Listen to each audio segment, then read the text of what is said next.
We're recording. Go whenever you feel like it. Hello and welcome to the Fandom Flux podcast. I'm KZX, also known as King of Zero X, and with me today are Kenchi, 618. Yo. What's up, people? Sergeant Baker. Hey. Casey W. I'm gonna strangle you. I'll find a way. And Mr. Durham. Yes, hello. And Spicyness. I thought you were going to forget me for a second. Don't worry, you're too important. Awesome. First up on the topic list is what we're doing. Let's start off with Kenchi, because he's on the far left. Okay, well, me... Okay, hang on. Zero, this is your first time hosting. So I don't want to pick apart your performance like from the very beginning. Or at least I didn't until you started doing that atrocious accent. I had to bite on my finger to make sure I didn't laugh. I'll stop. So, how about we introduce the new guy? All right. First, yes. Before we do anything else. Mr. Durham. Good sir. Jerry. Jerry, as Casey Either likes. way. Would you like to introduce yourself? Sure. Apparently I've been somehow given a new name as Jerry. But... Who doesn't like Jerry? I like Jerry. Oh, he's it's close cantankerous. enough. I like it. So, I spelled this internet name of mine, Jeram, without any thought for how I was ever going to pronounce it out loud. So once people tried to do it, I realized I didn't actually know how to say it myself. So really, anything will work. But I've been writing fan fiction stuff for, I'm going to say, 13 years or so. Damn it, not the veteran anymore. Well, I mean, then again, that was probably when you were in your teens. So a lot of that stuff was probably crap.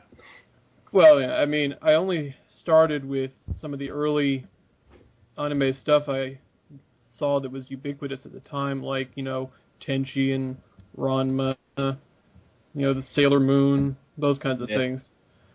And eventually, when the Harry Potter stuff started coming out, I think around 2000 or so, I thought, well, hey, I wrote a terrible fan fiction story about Ranma. Why don't I write one about Harry Potter? It was also pretty terrible. But... well, I mean, first attempts usually tend to be. Yeah, and by, I'm going to say about 2006 or so, I wrote something that wasn't terrible.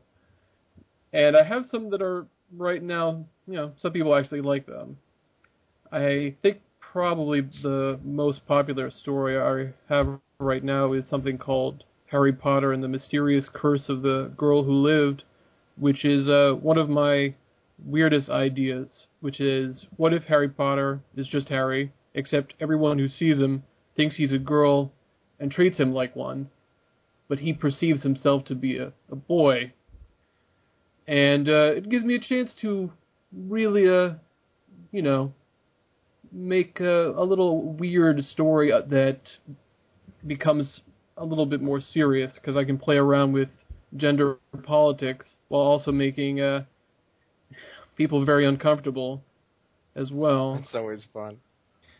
Yeah, Gender I always issues. approach everything I've ever written from the perspective of, I don't want this ever to have been written before. A lot of times people will see something and say, oh, I like that idea. I think I'm going to just copy it and do it worse. So I just don't want to do that. I mean, the most recent story that I just put out was called Far Too Many Time Travelers, which is this idea. It's a good one. Yeah, have you heard of it? Oh, yeah, well, thank you. I read it on Fickwad. Yeah, the idea behind it is that Harry Potter, in the same way, starts up in the first year, and he's just normal, but he runs into some of his old friends that, you know, someone has gone back in time, and it's not him. And it's also other not him, meaning I have at least 3 people in the first chapter that have all come back in time from different terrible futures to all come back and fix the past. So none of them realize that anyone else is also a time traveler. And I write from the perspective of Harry, so it sort of makes it confusing, even though obviously the reader knows a lot more about what's happening. And in the next chapter, I decided, you know what, I'll just keep going with this. So I have 3 more that I did. And I've just kind of come up with a really insane plot thread where more and more people start coming back in time. And I feel like I've come up with a few interesting ideas that I get to play around with, because the truth is, a lot of times when people write time travel, they either make it sort of like a crackish thing, like over-the-top, ridiculous, which is fine. But if you don't do that, I think you have to acknowledge that time travel would really mess with your head. Because, you're different. Which character had the mental breakdown in the middle of Potions? Oh, it wasn't just one. It was all of them. It was the first, being confronted by a Snape, and suddenly they all go insane temporarily, and then sort of settle down once they realize how obvious they're being. But, for example, there's this idea of, if you have a character that goes back in time to, say, 12 or 11, and say, oh man, look at that girl or guy over there. In the future, we hooked up. Is it weird that I'm attracted to them now? The answer is yes. Yes, that is weird. So that's something that I'm going to bring into a little bit also. Not in a creepy way, but in a, let's try to address this in a way that isn't insane. Except it is insane, but I want to have at least some of the characters be normal. So that's part of what I do with everything I've written, is I try to come up with something I don't think anyone's done before, and then I just sort of let it go. I'm kind of the same way with you, if only because instead of your reason for just like, I don't want someone to copy me, mine is I don't like writing about normal people because I find normal people problems very trivial. So what is a normal person problem? Okay, let me give you an example of this idea I've kind of had in my head for quite a while, and compare it to, like, say, what a normal person might find a major issue. So the main idea of the story I've had kind of tucked away in my head is that there's this girl who realizes she's a lesbian and confronts her boyfriend at the time about it because she'd been, like, hiding these feelings away for so long, and she finally comes to terms with it. And so they get into a big argument, and she never sees him again until the day he dies, and then he comes back from the dead. Huh. That sounds like a daytime soap opera, I'm going to be honest. It does a little bit. A little bit. Sometimes when you start dealing with those, amnesias and, I was really her all along, I feel like you get into that a little bit. But I guess as long as you don't make it too stupid.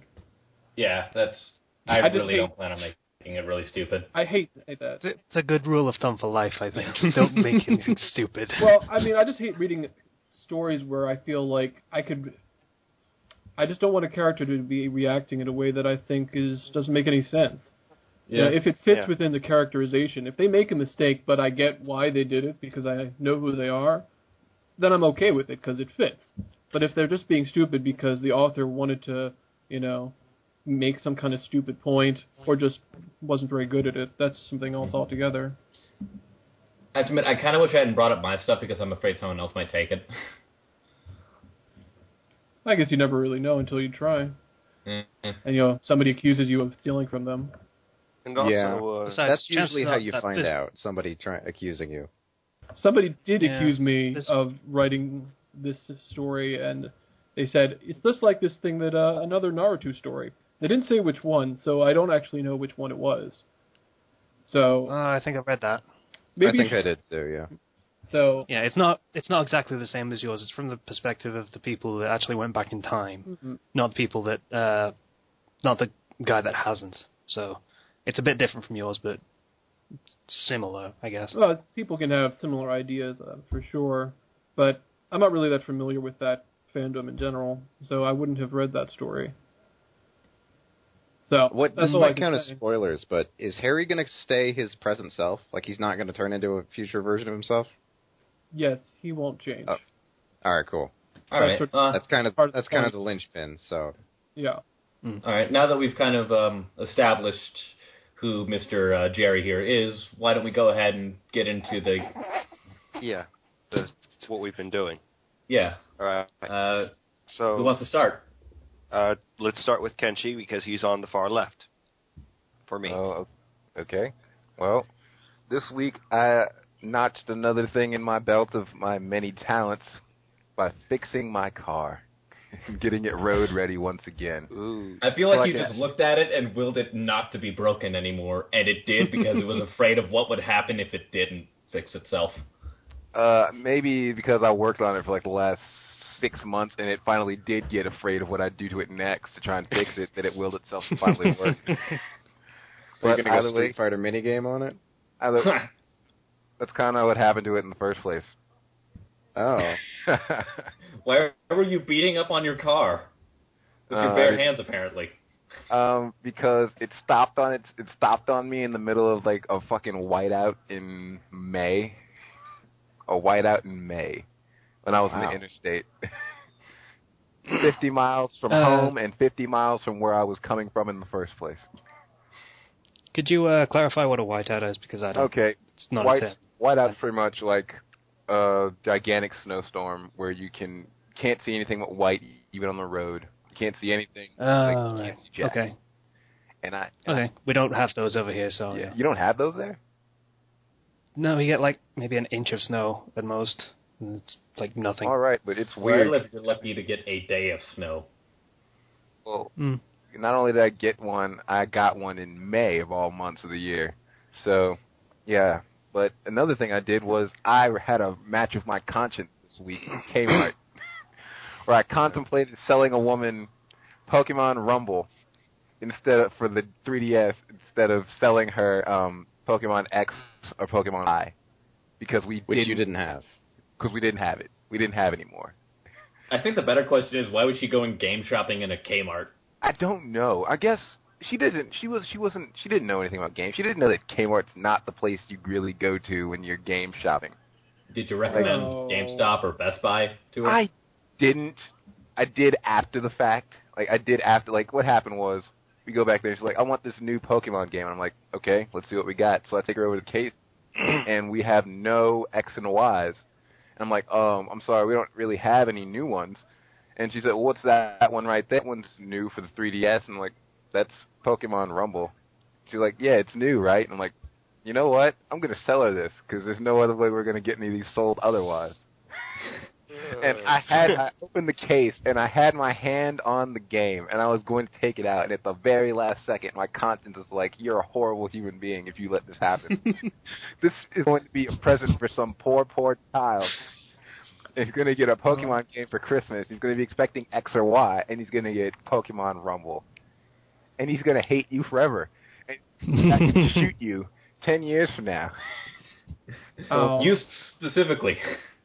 I really like this story. This woman comes up with her 4 gallons of sugar water and her entire pig that you're going to sell at Kmart. I think that's all they sell. And says, oh, I found this video game. The kids like these, right? It's like, yeah, that's the newest one, all right. Let's just ring that up. And as soon as, the cash register closed, like, yeah, you should probably go to Best Buy also. Yeah, but the last second I was like, yeah, this isn't the one. If you're getting this. I asked the question because I already knew who she was getting it for, but I had to steer the conversation away from her getting this game. I had to stop her. I was like, you're getting this for your son. Abort. You're getting this for your grandson or something, or your son or whatever, right? She said, yes. And I was like, he's not going to want this one. He's going to want X or Y. We don't have X or Y in right now. We might have it in on, we might get a shipment on Tuesday. Until then, I'd send you somewhere else to go get it. And that's where that story ends. I didn't sell Pokemon Rumble because my conscience wouldn't allow me to. Kenchi refuses to be that guy. I couldn't do it. I know too many people that would have something like that in that situation. And I couldn't let He also refuses to promote Pokemon Rumble. I refuse to promote a subpar game. I refuse to play that game or even be in the same room as that game. I don't even know what that game is at all. It's a horrible spinoff. Yeah, I imagine that much. Speaking of Pokemon spinoffs, how was PokePark? Because they made a sequel, apparently. I've never heard of it. If we're talking about spinoffs, the best Pokemon spinoff I've ever played for some reason. Snap. Yes, Pokemon Snap. Fucking great. Mm-hmm. I liked Pokemon Mystery Dungeon. The first few entries were good. The first few were rubbish. The second generation, if you want to call it that, were pretty good. Yeah. The The new one's rubbish. It's absolute The one that is crap. It's not even worth looking at anymore. The one that sticks with me the most is Pokemon Treze, if only because of that goddamn catchy commercial. I don't know what that one is. I'm going to give honorable. Is that like the puzzle one? 4 in a row and you're good to go. I'm going to give honorable mention to Pokemon Pinball, and that's where I'm going to leave that. I thought that was a good one. I mean, they made Metroid Pinball. Yeah, is it just me, or does every single game that Nintendo has seem to have a pinball variant? Yeah, they had Mario Pinball, Metroid Pinball, Pokemon Pinball. There's no Zelda pinball, though. Or Star Fox. There was a Sonic one. There's a Kirby Pinball, but Sonic is Sega. If the character Yeah, is round, There's it a can Sonic turn into pinball round in shapes. Sonic. It's like an entire level. The casino. Yeah, Sonic. they did a dedicated game as well. Sonic Spinball. Which was terrible. It's a good game. That's a difference in opinion. Anyway, It's kind of that's- genuine. I like that It's game. kind of unanimously considered a terrible game. I liked it. We're moving on to we're talking about a topic that's farther in the future. All right. Uh, So, anything else for what you've been doing this week, Kenchi? pretty much no. I've had tape around my fingers all week, and everyone's like, "Why is there black tape around your fingers?" And I'm like, "Because I broke them." "Why are you at work?" "Because I have to work." "Why didn't you tell anyone you broke your fingers?" "Because I didn't do it at work, so it doesn't You matter." should have just told them that the white tape was too expensive. It's actually why I use electric tape to tape my fingers instead of actual medical tape. Was this so that you can? So I have to link the picture again. Well, so I actually have to link it this I time. emailed it to you just in case. Yeah. Okay. You just really wanted that picture to go up, didn't you? I kind of did. I think it's cool. I could have put it in a link dump, you know. You didn't have to bring it up again. well, I could have just gone back and edited the last one. all right. Just saying. All right. Well, that's what I did this week anyway. Yeah. All right, Ethan, what did you do this week? Okay, so this is kind of my main thing, and I want to get it out of the way before we go to the kind of more minor stuff in comparison. But you remember last week where I mentioned that one of my administrators at my high school turned out to be a sex offender? Yes. God, Tommy. Brought this up again. Yeah. Well, something else interesting happened at my school over the week, and what happened was a kid basically brought a minor chemical bomb into our classroom. Oh. Minor chemical bomb? What? How do you make a minor chemical bomb? All right. Let me explain. All right, so his science teacher or his chemistry teacher had told him that if he manages to create a sort of viral enacting chemical that has some obvious form of side effects, he would pass him for the rest of the year. And he went and tried to do it, and what he said was he had made something that apparently gave you a splitting headache and made you feel tingly all over, like the equivalent of insects running up and down your skin. And then he told me that the vial broke in his backpack while we were in the classroom. Oh. And it wasn't in chemistry class, it was in algebra. You guys are cure things like that. But thankfully, like, either the fans or just something fixed it because we didn't get anything. Like, honestly, I kind of felt like something was happening, but I couldn't tell if that was just like a placebo from being told about the side effects. It's something that should be happening, yeah. Yeah. So, yeah, that's kind of... And I fucking hate the kid now, because you tell someone about that, or you at least put it in storage, not a glass fucking vial. Put it in a Yeah, you lunch could have box done a or little better in the something. safety department there. Yeah. I At don't least- know. Wow. I feel like this has to be something that will turn into a problem on some exam later. Because if it's not, you're really wasting this story. All right. I think this could be a supervillain origin story. Just accidentally creates this. Little gas Jimmy that was going to doesn't create doesn't a seem to have any side Is this on effects the news? No. until No one knows about later it that outside year. of like 3 kids. No one knows about it outside of 3 kids, and That's probably I for the haven't best then. yeah, I mean, I haven't had the gall to go and tell someone of higher authority because I feel that A, they wouldn't believe me like a normal administrator, or B, they would blow it completely out of proportion again like a normal administrator. Those are pretty likely reactions, yeah.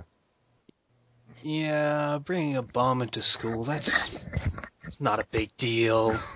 I wouldn't really call it a bomb, more just like a... Chemical He weapon? described it as a chemical that reacted that reacted based on osmosis, meaning that the more it evaporated, the more effective it would be. Yeah. All right, so it's a chemical weapon. Yeah. Yeah. Chemical so warfare. don't say his name, but let's call him Pendergrass for a second. So you go up to the administrator and you say, all right, listen. So Pendergrass brought in a chemical weapon. Hold on. Let me finish. It's only a minor chemical weapon. I think you're right. I think they'd be okay with that. I think you'd be all right. As long as you include minor in anything, it's fine, you know. And it happened like a week ago, too, so, I mean, how bad... You seem to have a minor separation of all of your limbs from your body. We have to make a minor amputation. You have a minor case of death. We like to call it deadsies. Yeah. It's highly contagious. Everyone gets it. Oh, well done. I'm killing pirates with Blackbeard right now. Awesome. Stop spoiling unless you have to spoil when we actually talk. Yeah, I'm not that far in yet. I don't even have not having it until the 14th. I'm probably going to have to wait until I get on the next one. So, Ethan, is that all? I have been catching up on a few things. Like, I've gotten further in Song of Ice and Fire, so I'm happy about that. Oh, very good. What are you up to?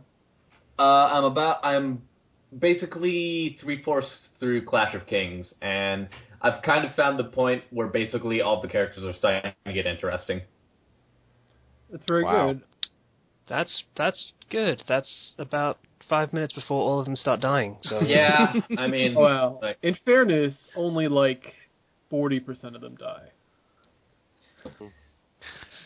I love how we have in fairness, only something this horrible happened, not something much more horrible. It sounds like somebody recommending Attack on That's a Titan. running theme of this podcast, apparently. Well, I don't want to spoil things for you, but I will say this: either people die or terrible things happen to them.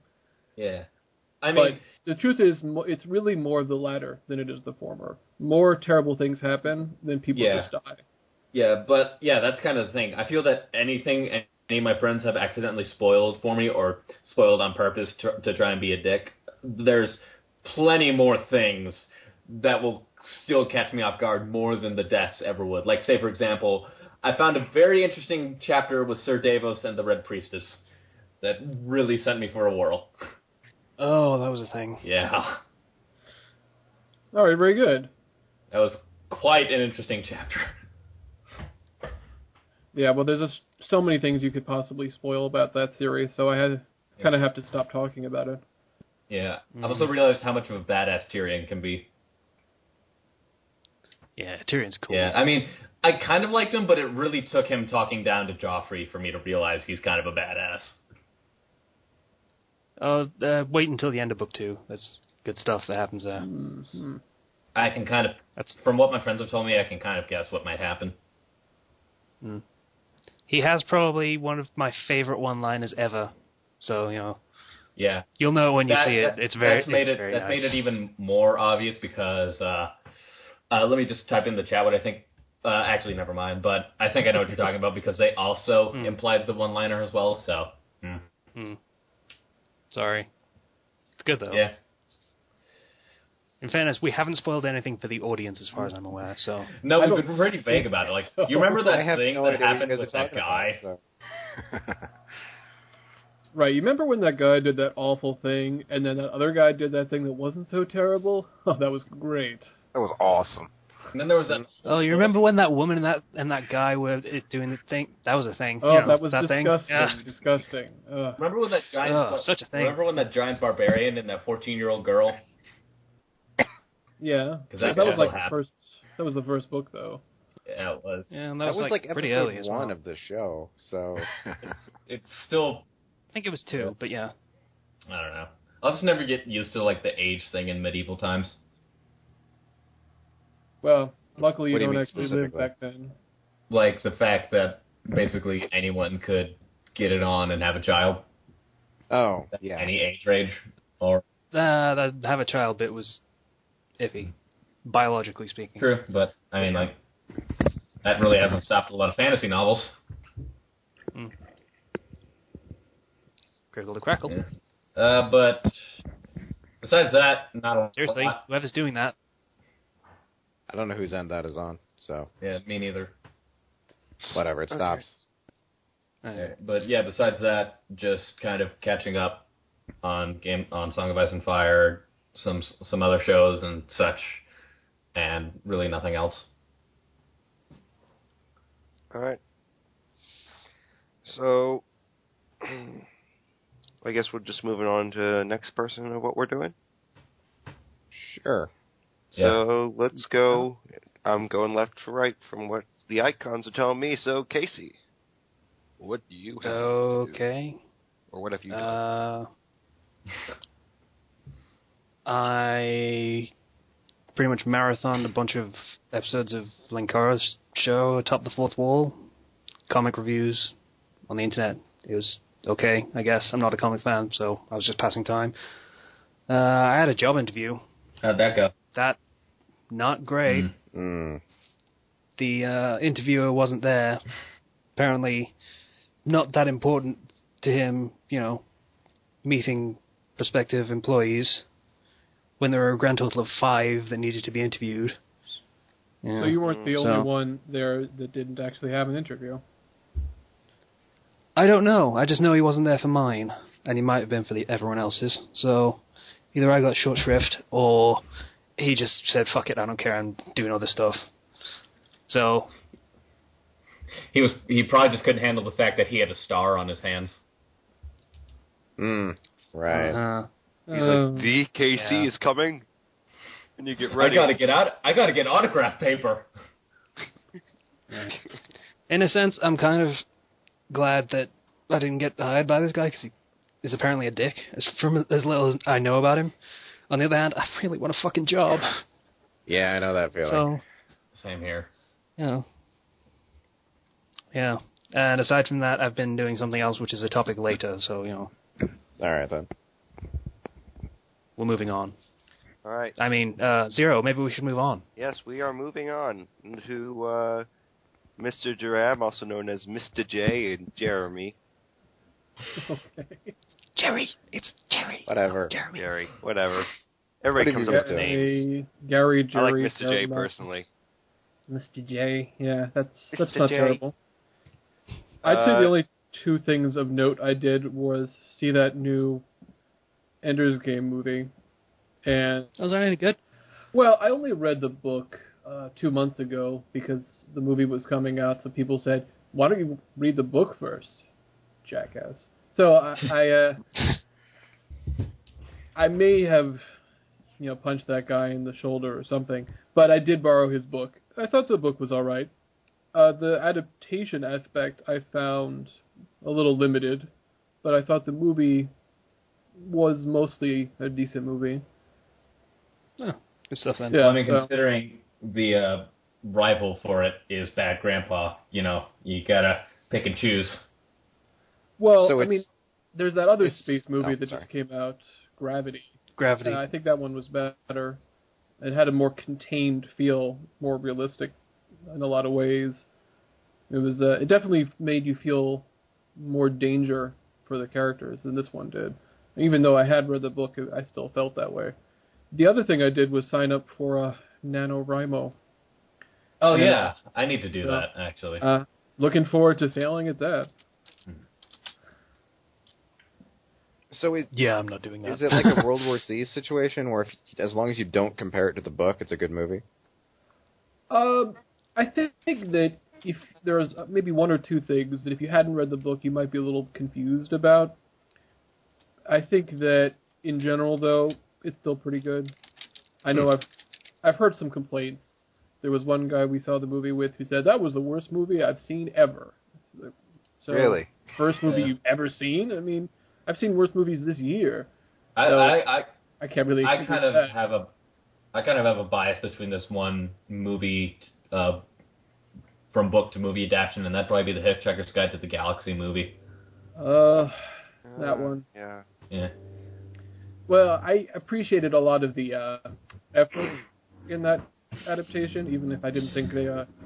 I mean, it was a movie. It was a movie. Which adaptation? There were 2. The American one. Oh, yeah. I mean, Didn't have Stephen Fry as the narrator, though.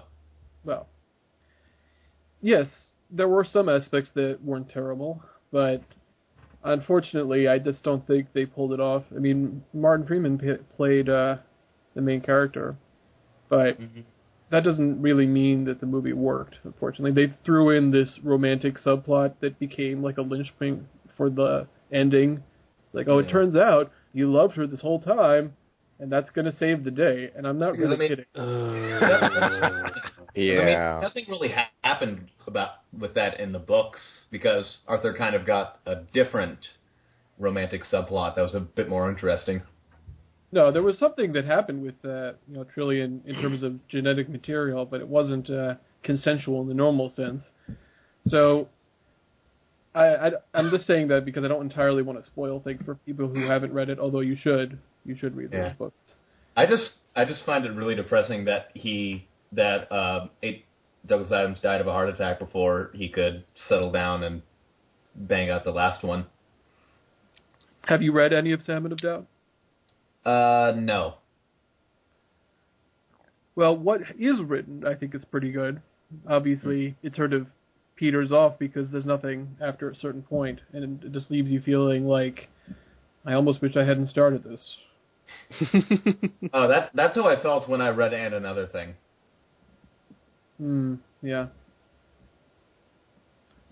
And for those unaware... So this segment kind of got brainy, didn't it? Yeah. And for those unaware of And Another Thing, that's the latest one in the book series, written by Owen Colfer, and he wrote the Artemis Fowl books.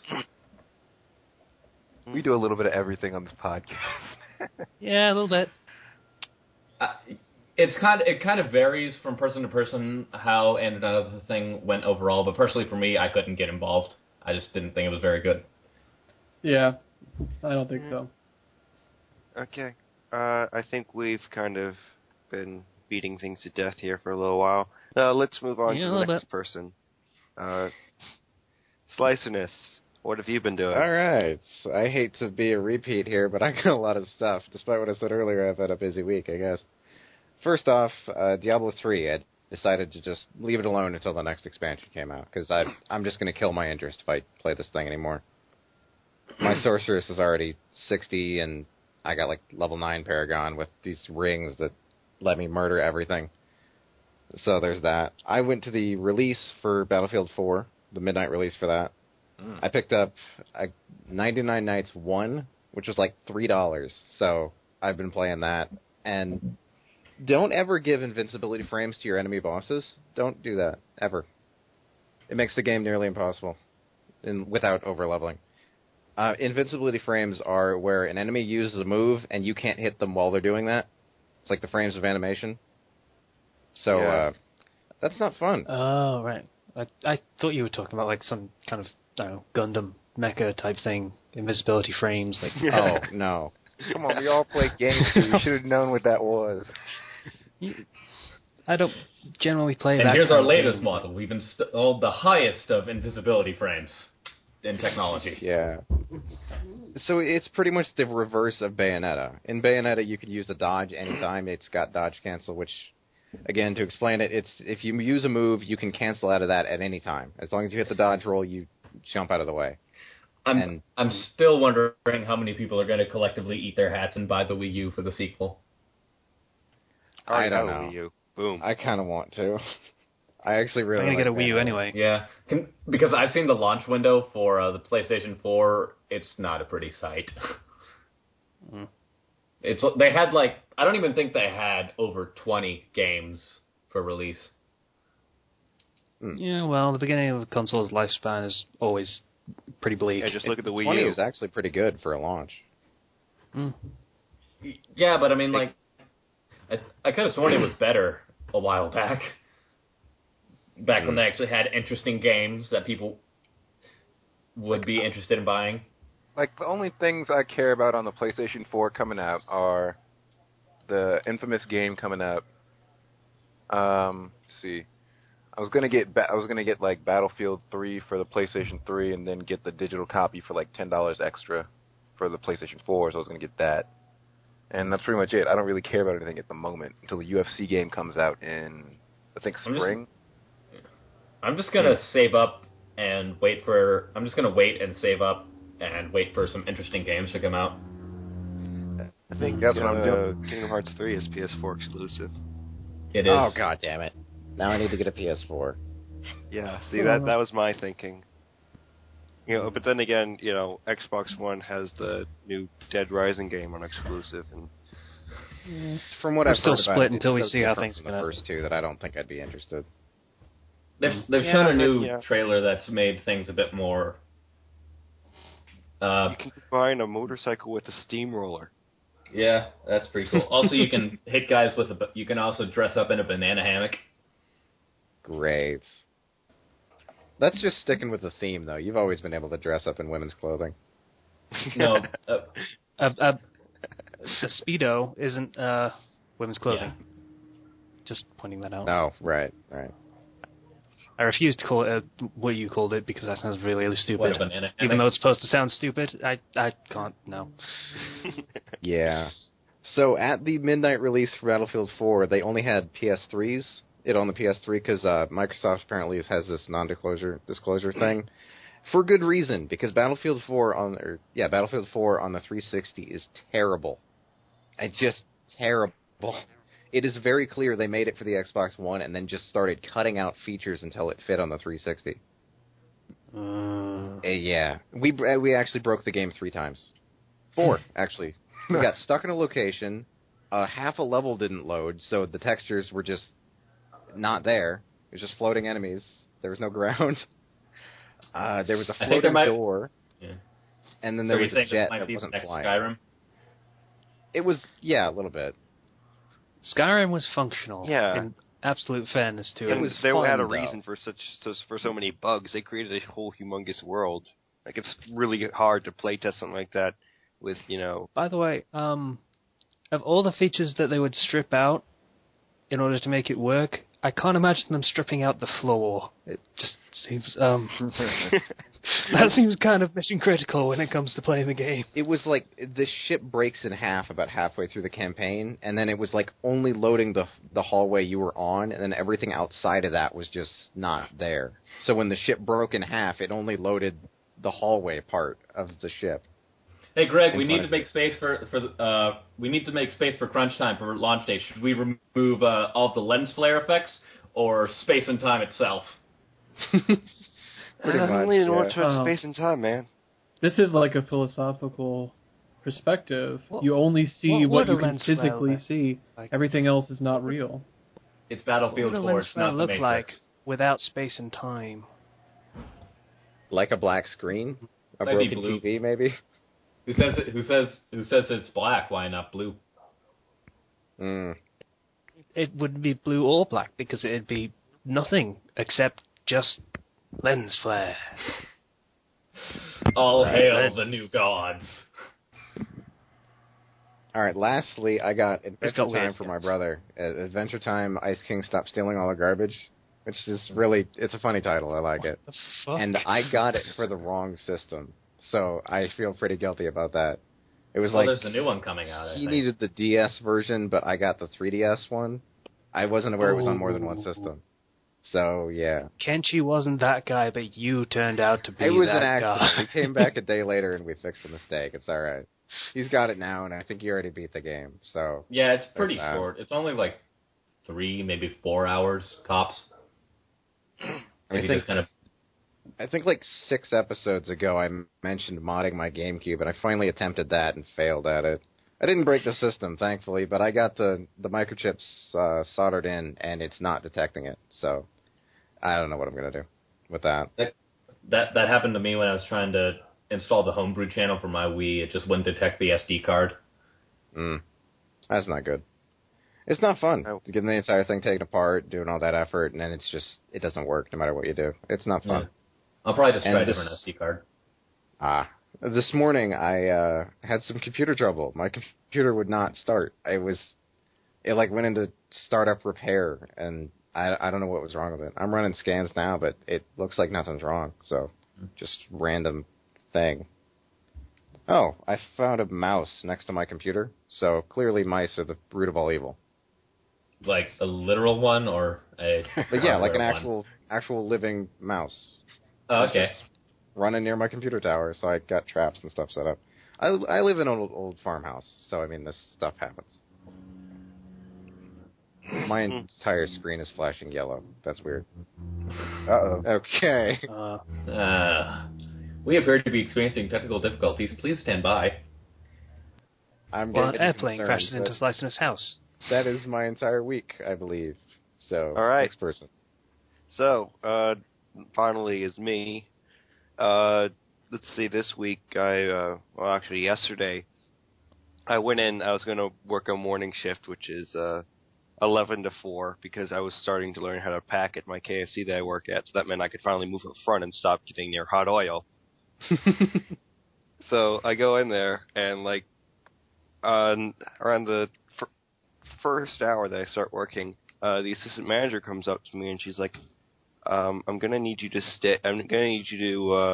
close tonight. I'm like, what? And she's like, the cook who was supposed to be the closing cook tonight can't come in. So I'm really begging you this because you're the only guy that we have. And she's like, you stay until 2 o'clock and then leave for an hour and then come back and work 4 to 11, basically. Wow. So, I just got an Assassin's Creed 4 the other day, and I was like, I'm like, okay, fine. So I worked getting until, overtime? I don't know. I think that's only if you work over 8 hours. But I ended up leaving at 1, because there was really no use for me to stay around for another hour. And I came back at 4 and I closed cooked. It was just a long day. How far away do you live from the KFC? Oh, it's 10 minutes, but it's really not that far at all. It's less than 10 minutes, but it's I worked, because I kind of was falling behind because it gets so busy on Saturday nights.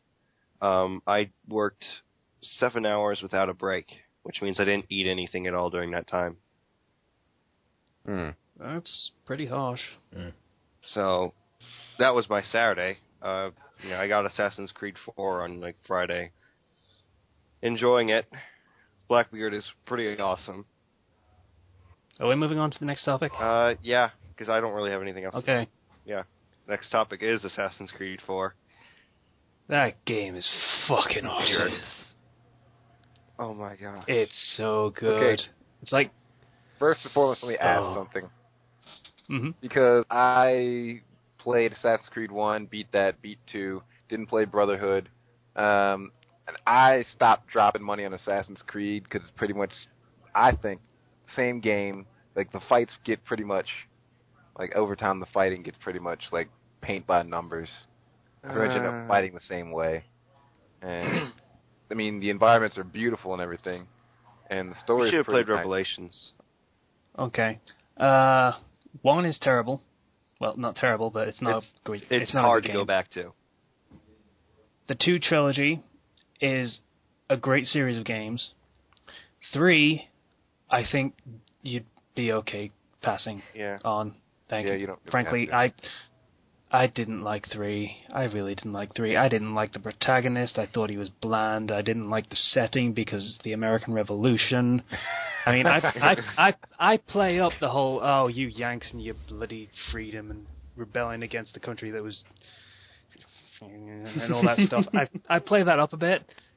There's a kernel of truth to it. It does bug me that I had to spend the entire game killing British people that were pretty much just doing their jobs as soldiers. And I mean, there were real British people who died around that time. You should have gone the DLC where you kill George Washington. What? They just Weekend at Bernie's him through the rest of the Declaration? Wow. Well, that sounds like a great idea for a game. What? Weekend at Bernie's Democrat Edition? Yeah, I could buy that. Edition? Yeah. It sounds like quite a bunch of wacky shenanigans. Because that's what Assassin's Creed is known for. Wacky shenanigans. To a grinding halt. All right. Yeah, I didn't like 3. The only saving grace was the naval combat. And they did it in 4, and they did it so well. Oh, it's beautiful. If you were getting tired of the whole, running around killing people Assassin's Creed gameplay. Sneaky stabby. So far, ship battles are great. How are they really that? So far in 4, it's been like 7-3 naval combat to assassinating people. That's how much of the game is the naval combat, and it's so good. It's all so good. God, okay. I think we need to pour some cold water on Casey for a minute. Clean up his keyboard. 3 was so rubbish, and now 4 is great, and it's such a relief.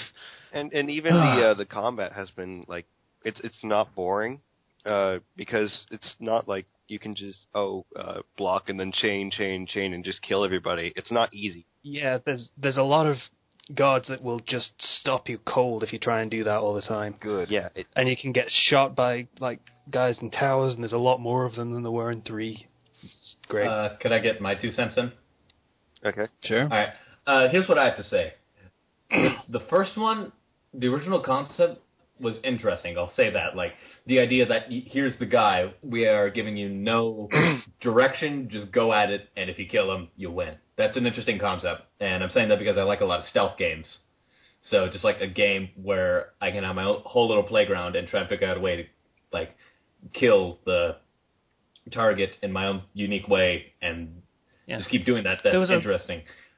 There was a whole other challenge to it when trying to do it like all stealthy, as in you always kill your target from stealth and all that stuff. That was interesting. It was a self-imposed challenge, but it was there. Yeah. However, and you could do it. However, I've noticed as the games kind of progress, they kind of get away from that. Like in Revelations, it's more like, you pay people to stab these guys for you.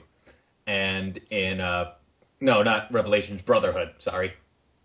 And in 3, it's more like, you trade and you become a home renovator for some reason, and you get money for more home renovation that you don't really spend on anything else. And it's like, can I get back to stabbing people, please? What's it? You can do that, but a lot of it, in the newer ones like Brotherhood and Revelations, they added the full sync thing, which was like extra challenges, so you could get like full percentage on a mission. So a lot of the time it would be like, stay completely stealthy throughout this whole mission, don't get caught by anyone. Yeah. I spent like hours upon hours on the first mission that asked you to do that, because it was like a 20-minute mission, even if you did get caught all the time. And I'd always get caught right at the last bloody second. Oh, infuriating. I didn't get but it was caught in fun, that mission at all. because it was a challenge. Didn't get caught in that mission at all. Fuck you, dude. Seriously. That's why I like... Kick a man while he's down, why don't you? That's why I like the Hitman games, because it's like, okay, here's a big playground. You got to kill this guy. Go at it, buddy. Love those two. But the gameplay style was a lot different in Hitman, though, so I never got... That was more of a focus on stealth, as opposed to just like, you can do brute force or stealth. Yeah. Yeah. Personally, I think Assassin's Creed 4, it has, like, good combat, and as a pirate, you can do whatever you want kind of thing, Like, you have a cove that you can upgrade, but you don't have to upgrade that. That's just optional if you want a place to hang out. I've never even, like, gone back to that place, like, aside from when the main story has told me to. Yeah. It doesn't actually do that much. I mean, you should probably get the shop and the harbor master and maybe the guy that you can bribe to lower your wanted rating, but that's about it. Yeah. And then there's like, if you have, Xbox Live or online or whatever, you can use create a fleet that you can sort of send out on missions like you would with Assassins, except they're like ships that you've captured out on sea that you've taken down. You capture them, and then you can send them out on missions to get extra money on the side while you're like focusing on the main thing. Absolutely optional. Yeah. But it's still a fun little diversion. Like, I still get a thrill when I catch a frigate or something that I can, scavenge for a whole load of scrap so that I can get new docks, so I can get more ships, so I can maybe catch that man of war that I've been trying so bloody hard to get hold of for so long. There's legendary ships, too. Legendary ships. Oh, yeah. I tried one of those, like the top right corner of the map. There's 2 of them. There's two man of wars, and they just crush you immediately, and it's like, okay, I'm going to come back here later, maybe. I want to see an Assassin's Creed game that takes place in, like, the 80s, or maybe the future time that it apparently takes place in that you're supposed to. It takes place in contemporary time, but it's alternate future. Yeah. Well, alternate now, rather. Yeah. But they tried that a little bit in 3. It wasn't great. But yeah, I'd like to, you get a gun and it just killed everybody. Like, but yeah, I'd like to see it.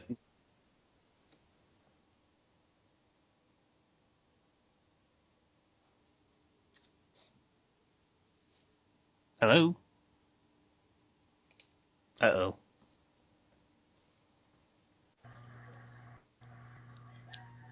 Hello? Yo. Uh, Yeah, that happened. well, this is a thing. Everyone's trying to fight to get back in here. He's out. Wait, no, he's not. He's there. Jerry? I think he's in. You? Yeah, okay. Was that everyone or just me? Hello? 0? Yeah, that happened to everybody. Yeah, okay. Okay. That was a thing. All right. Did you hear my last comment? No. What was your last comment? I'd like to see maybe an Assassin's Creed game where it's like, I don't know, the 70s to maybe the 90s, and and instead of like, I don't know, a forest, it's Northern California. Yeah, and I said you could play it was contemporary time, but you played as Desmond, and that wasn't fun. Well, I mean, I'm not talking about like modern future time. I'm talking about more like 80s to 90s. And like San Fran. It's very, very similar, though. There's not a lot of difference in the 80s and 90s to now. Well, I mean, now you'd have like cars and guns and just as compared to the 80s and 90s. You know what I'd like to see is the French Revolution. French Revolution. That'd be interesting. I think they did tease that in the first one. Yeah, they did tease like that, and I was like, secret oh my stuff, gosh, it's the French Revolution. It is a really awesome, like... I know next to nothing about the French Revolution, so... Or maybe the Basically, Civil it was War. just That'd also everybody be kind of just interesting. killing each other. Which Civil War? There's been Civil War.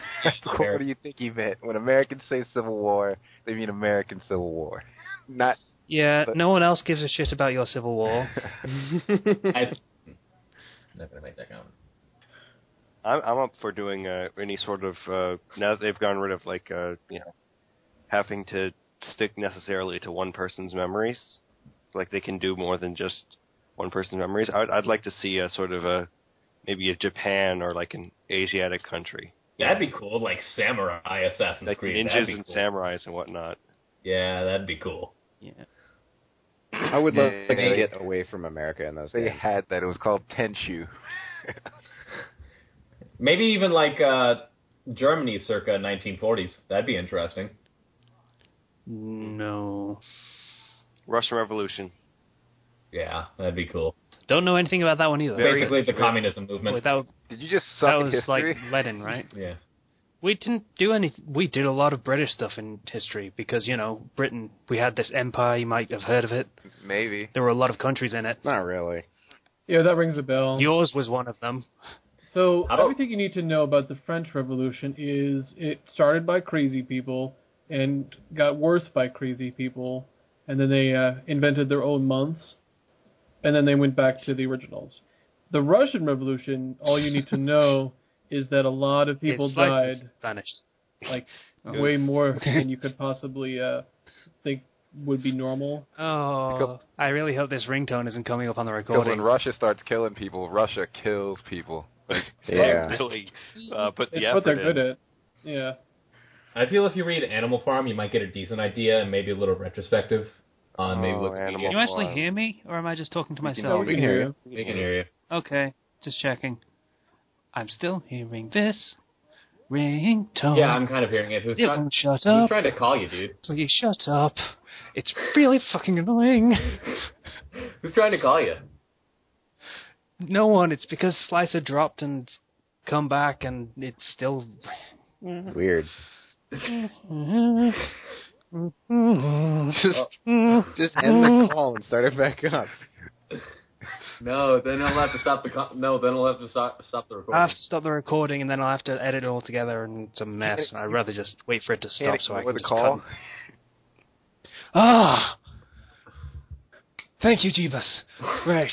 Okay. Sorry, I clicked on my virus scan and it the little Skype window popped up right over where I was clicking, so I ended the call on accident. All right. Anyway, back to our history lecture. That was a minute of hell. Okay. What were we talking about? Possible Communism. Assassin's Creed things and communism and Russia. Okay.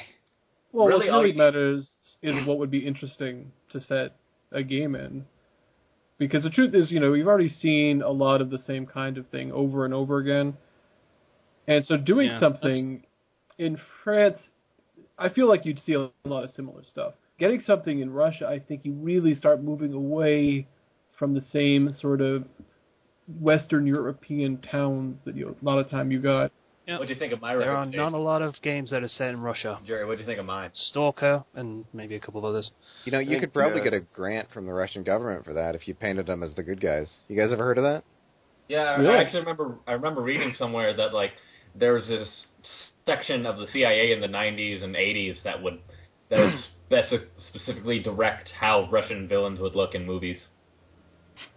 Huh. Which Yeah, is why it's they all just, look like the. Which I is heard why they all recently basically that- kind of look like Ivan Drago.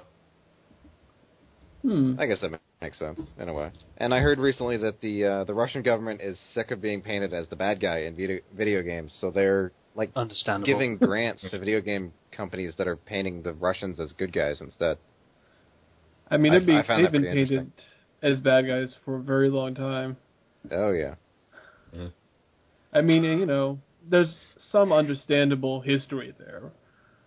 I think Germany might get it worse, but it's still a pretty big amount of games that have Russian villains because, Russia. Casey, Yeah. Evil. you're stalling from the main topic here. What's that? What's Which is that? No. I dread to ask. Oh, Oh, God. stop, really? Yes, in Soviet Russia, that is what happened. You had to make the pun, didn't you? Yes, I did. You didn't, but it's okay. No, it's not okay. You've killed. It is far, far from You've killed okay. the thread. Abandon. What's next? Next subject. Suda51. We've been leaning on this too long. Yeah, Suda 51. That guy I is just did another one. 50 Crazy. Shades of crazy. I wouldn't say that. I'd just say he has interesting ideas. Exactly, and that's why he's awesome. Yeah. He's okay. I'm sorry, what? Yeah. Have you guys seen or played Killer is Dead? I've seen Killer 7. I've seen gameplay of it, and it has nothing to do with Killer 7. Just gonna go ahead and get that out of the way. Yeah. I watched the two best friends play it. Very, I'm going to say unique game. Yeah. It's been very hit and miss throughout a lot of people. Two Yeah, dudes fighting on the moon in suits. Oh, yeah. The combat system, that's What? okay. Sorry, I had to shoot a guy in Assassin's Creed. Right. He was just walking up and I had to shoot him. The combat system... Good morning. The combat system in Killer is Dead, I hear, it's very well done. It's very smooth and fluid. Yeah. But the problem is, there's a whole gigolo missions where you just ogle girls, which makes some people feel kind of awkward. Yeah. But I'll kind of say this about my philosophy on oh no, it's just a parody, that kind of defense. I mean, even if it is a parody of sexualization, it's still sexualization. That's a really thin line. It is. For a good example, Kill la Kill, if anyone's watched that. I've been meaning to. Yeah, same here. I just keep forgetting. All right. If you look at what her super sailor uniform of combat is, you'll understand what I mean. I've seen it, yeah. But yeah, basically, even if you do something sexy and say, "Oh, I'm just doing it in the name of parody," it's still something sexy that probably some guy's gonna oogle at, or girl, depending on whatever floats your boat. Yeah, I don't know what the big deal is. I don't know. Yeah, I mean, it's not even that big a part of the game. Because the main focus of the game is like, oh, kill giant monsters with your awesome space sword and space robot arm. Well, And- maybe you could make that as the argument. If it isn't a big part of the game, why was it put in? Because it was an extra feature that they wanted to add into the game to make it, to add more game to it. Well, you do get stuff like items. Yeah. So it is a little important, but it's just an interesting way to get your items instead of just like, oh, hey, I found this.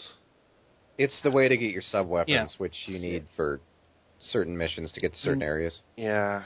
I'm just going to elaborate on my point a little bit.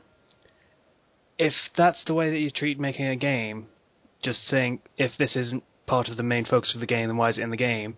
Then the naval combat from Assassin's Creed wouldn't be in it.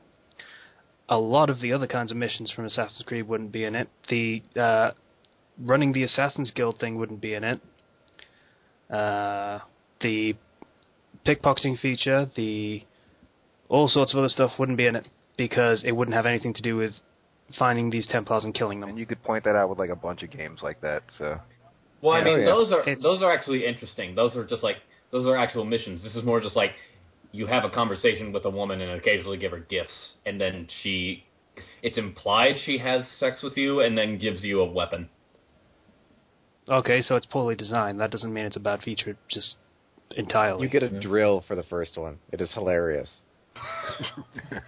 A literal, your arm turns into a drill for the first sex scene, or not, whatever. You know what I mean? Yeah. But the other thing really I've seen about that game is the storyline necessarily is just kind of murky. It's very I guess. Suda 51. It is. I wouldn't necessarily call it murky so much as it's left very vague, and it's you who picks up the pieces on an individual level. I kind of think of it as 2001 in kind of the storytelling way. What? Like, have you guys ever seen 2001? Space You mean Odyssey? the Stanley Kubrick movie? Okay, yeah. Yes. I thought you meant the year. I was confused. No. You guys ever heard of the year So 2001? I can't remember any of 2001 at all. That entire year is just gone from my memory. It was kind of an important year, It was just the whole terrorist thing, I guess, and then Can't nothing remember. else. Can't remember anything from 2001. Well, I mean, like, I'm going to stay away from this topic. Cause, that we're getting off topic anyway. What I'm trying to say is, like, it's left very open-ended, and it's you as a person who tries and kind of sticks it together in your own head and tries to figure out a way to make it work. I really hate stuff like that. Why? I mean, a little bit is fine, but if the entire plot depends on you just piecing it together, it's like they're trying too hard to be artsy. Yeah, Dark Souls was like that. They don't tell you anything about what's going on. They just say, ooh, stuff's happening, kind of. You're undead. Ooh, Okay, so maybe go do stuff. Well, that might be an That's about example of just bad execution. 2001 is a very good example of good execution of this, though. These might just be kind of like they want to try and do that, just not necessarily being able to go hold it up to the same pedestal. Mm-hmm. I'm not a fan of stories where they just go like, ooh, what does it mean? What does it mean? Also, Right. I feel Not like compared to, say, the No More Heroes game, like if you were to compare Killer is Dead to No More Heroes, you get that. I'd say that maybe Killer is Dead has a more sort of fluid combat system, more diverse. Yeah. The only No More problem Heroes with is very fun, especially with the Wiimote. It's so fun. right. Just holding around, swinging around your sword like a madman.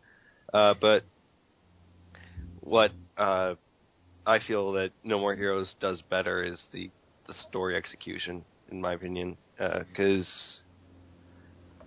the final boss of No More Heroes 2 was meh. It was really but like it's a very fun and interesting game with lots of interesting characters. Yeah. I mean, I feel that I want to say that No More Heroes 2 I prefer over No More Heroes 1 just because I feel No More Heroes 2 is tighter. Yeah. It is. No More Heroes 1, they kind of you get the sense that they were a lot of the time just kind of like especially the ending, they're kind of making fun of action games. Yeah, but I mean, like, my main problem with No More Heroes 2 is that they took out a lot of things as well. Yeah, like the whole driving around the city. Yeah, but I remember reading that Suda just kind of did that because of how people or gamers in Japan would react to a sandbox game as opposed to people in America react to a sandbox game. Like, he did it so that way each party would have a different experience. It's also why he chose the name Travis Touchdown, because in Japan, apparently, it sounds like a cool name, but here in America, it sounds kind of ridiculous. A little bit, yeah. Yeah, because it doesn't sound like a real name, but to Japan, they might not notice that. I don't think. Well, I mean, with such great names like Kenpachi Ramasama. Yeah. Yeah. I think the main problem with the combat system in Killer is Dead is it's really easy to lose track of your character. And so it's hard to time your dodges and blocks and counters. And you really need visibility. And that game has a lot of visual effects, I guess. It looks cool, but it's hard to keep track. It's a lot easier to keep track in No More Heroes, definitely. Yeah. And I'm not even going to go into Killer 7 because, I do feel that Killer is Dead has a little more variety, though. Just like in, not necessarily the gameplay, but the enemies. You have a lot more to work with. Mm-hmm. They are all pretty much the same in Killer's Dead. There's like 6 different kinds of enemies, I think. Yeah. I also think the bosses... Well, actually, I feel the bosses would be kind of hard to argue over, considering that was kind of No More Heroes' main thing. The bosses were good in No More Heroes. Yeah. They're, like, really fun. Well, I'm not saying that, but I'm just trying to say, like... Actually, in Killer's Dead, the bosses were not really that creative past the first one. The first one was really cool. Yeah. No More Heroes, like, they have a real, like, there's a strong connection with the bosses. Yeah. There's, like, some of the bosses become the main characters. And, you can tell that in a game like that where you're supposed to hunt down assassins, each assassin is very unique. Very different from the next. Like, you can't necessarily fight one the same way as you would fight another. Yeah. That's true. Yeah. I wouldn't argue with that, but then again, I've been watching a lot of gameplay of No More Heroes 1, and I've noticed that the main strategy is just wait for them to attack, and while they're attacking, get them from behind. Well, No More Heroes 2, you've got a giant robot fight. That only shows up once. Yeah, but they confiscate that robot. That was kind of amusing. Yeah. They've got all sorts of, like, other things in there. Like, you have the Shinobu fight.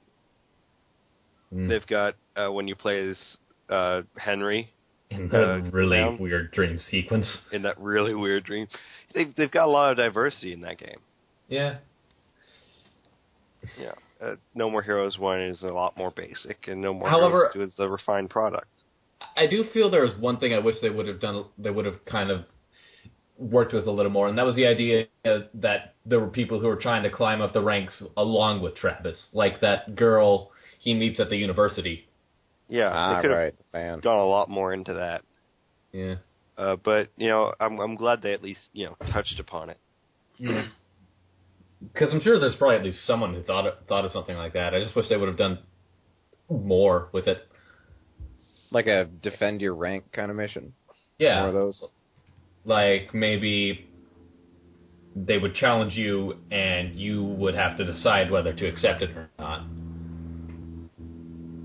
Because, I mean, in the games, we never know if the second party accepts it or not. He just kind of storms in and kicks ass.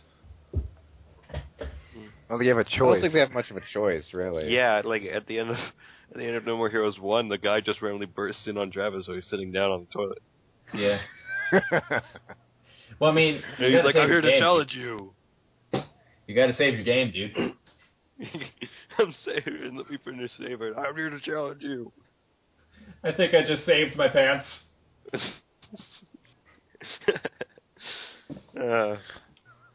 Shall we move on? Yeah, sure. Let's move on. Next topic is... Hold on, let me get ready to fill out the chat. That Pokemon thing.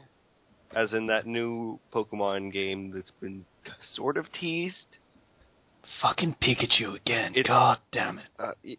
I remember hearing, like, it was from an interview, that this next game, I fear, will change everybody's opinion of Pikachu.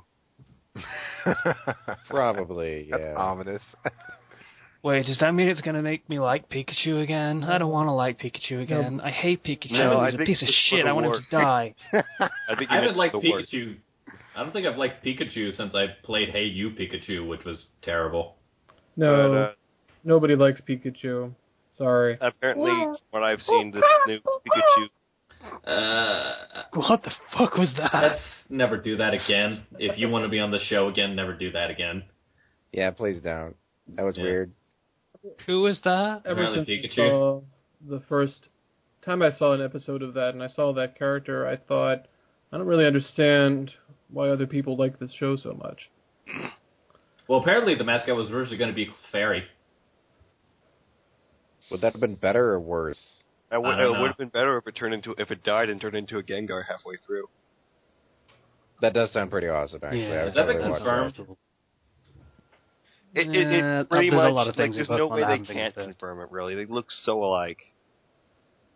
It's the same as Cubone and Kangaskhan. That's So do Cliffjumper and Bumblebee, but that doesn't mean they're the same character. Well, then there's also the Ditto and the Mew thing, yeah. where, like, Dittos are supposedly failed attempts to clone a Mew. And they are found in places where it would have been used to attempt to clone a Mew. There's a lot of myths like that, and they're all really fun because they all seem so plausible. Mm-hmm. And back to the main topic. This new Pokemon game is going to be a Fucking Pikachu. Isn't it like a detective thing? It's like a detective game, and from what I've heard, your partner that you use in sort of like being a detective is a Pikachu. And Pikachus are just the perfect Pokemon you'll use for like finding things and detecting things. Because there's crime not like- Yeah, solver. I mean, Real fuck crime Growlithe. solver. What Not a Growlithe or anything, that kind of makes sense. I don't know. Herdier or anything? I honestly find it kind of interesting because it shows you can't escape Pokemon in this world. You can't even have a detective agency without Pokemon being involved somehow. well, there is that international police thing, Yeah. But that has and the one Growlithe guy still. that you know from the international police doesn't have any Pokemon at all. No, but he's the doctor, so, Yeah. He is the doctor. And this is something I want to ask just because I've never gotten an answer for it, but where are all the human hospitals? I assume they're with Pokemon. It works with Pokemon centers, like they have a healing tank or something. Because, I mean, I would there was assume- one in the anime, but none since. Yeah, they just have like a Lazarus you know, pit people in the don't- back of the people- Pokemon Center or something. People don't get hurt, okay, in that world, apparently. That's just I would the thing. assume with all the Yeah, Ash can get shocked by Pikachu thousands of times. He just walks away from it. He's fine. Yeah, Is that you're on fire? Set on fire by Charizard. It's either you're Walk it off, fine or you are baby. instantly dead. You stub your toe, you're either fine or you just keel over. I would actually assume with all the like advanced healing potions, nobody ever really gets sick. I mean, you're sick. You got a disease. Well, that counts as poison. Just give yourself an antidote. That's Pokemon medicine. You're Humans dying, don't take just- that. Throw But a hyper potion on it. Humans can take dog medicine. It's the same stuff, so I mean, I can assume it's the same for Pokemon as well.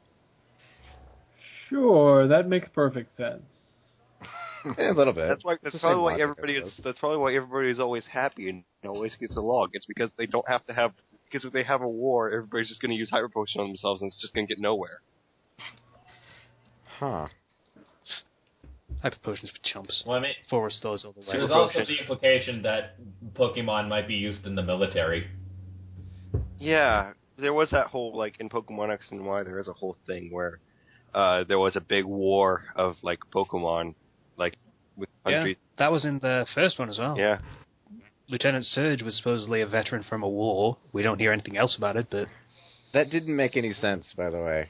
Because the Really? war was Yeah, supposed to be like 2 centuries before the series, so how old There is is he Pokemon exactly? Conquest. There is Pokemon Conquest where you do have an army of Pokemon and you try to conquer other places. Oh yeah, how was that? Never played it. it was okay. It was okay. I didn't play it because it was just, there's too many Pokemon spin-offs. Yeah. Yeah. To kind of go back to the Pikachu thing, the only thing I've seen of it is the motion capture tests.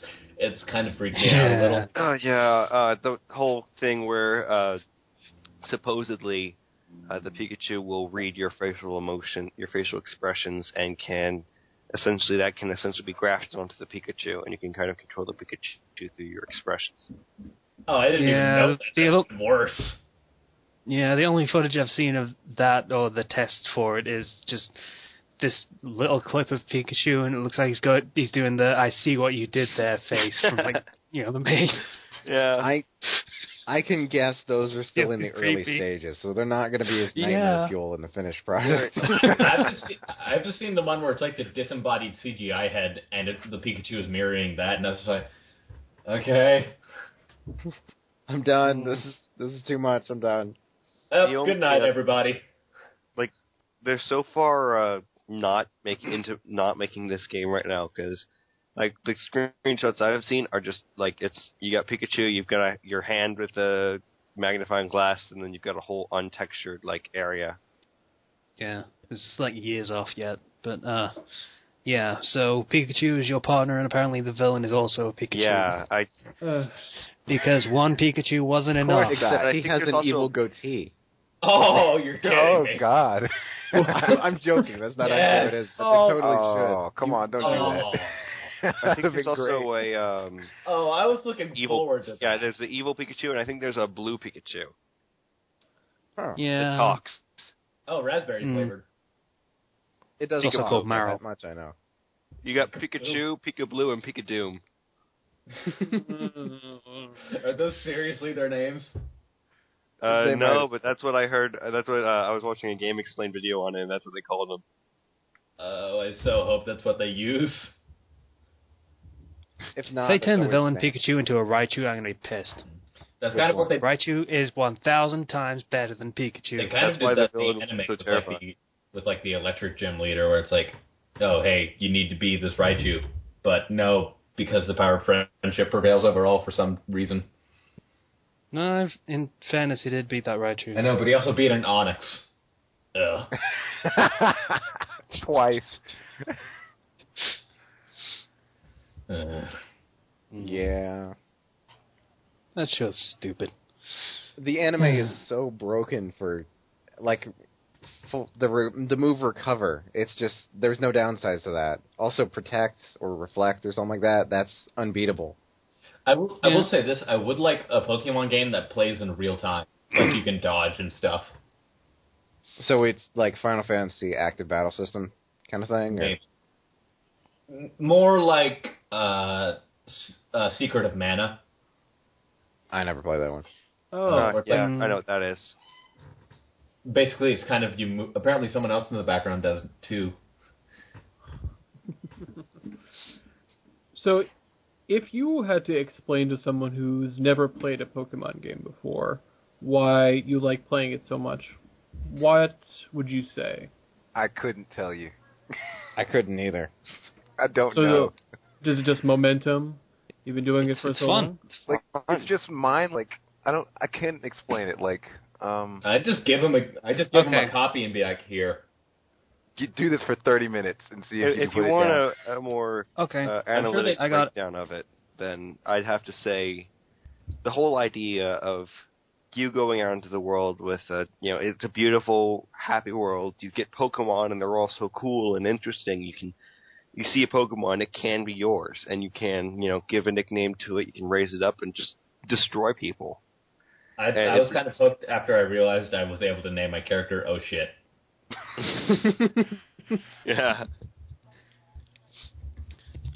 Yeah, I first played it as a kid, and as a kid there was strategy-ish to it. Really? Way, there was, way back when you had to, figure out how to beat Sabrina. Yeah, when the gym leaders were actually a challenge by the time you got to them. Yeah, because psychic types were OP back then. I just Charizard through it. You're like my brother. Yeah. You're like my fucking brother. That's how I went through the original Red. I just Charizard, destroy them. And Charizard was like, okay. Hey, Charizard, it's a Blastoise. Destroy it in one hit. Okay.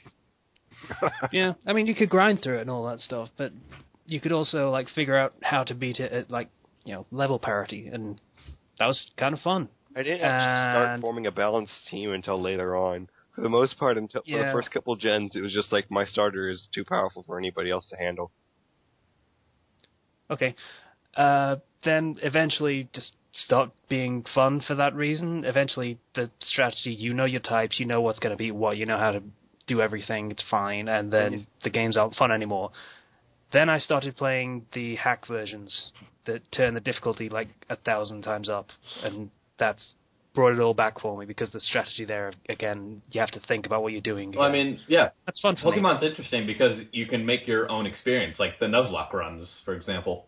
Oh God. Yeah. Yeah. If you want some way to make you feel like your Pokemon are, your friends, and you don't want them to die, Let them that's die. the exact way to do it.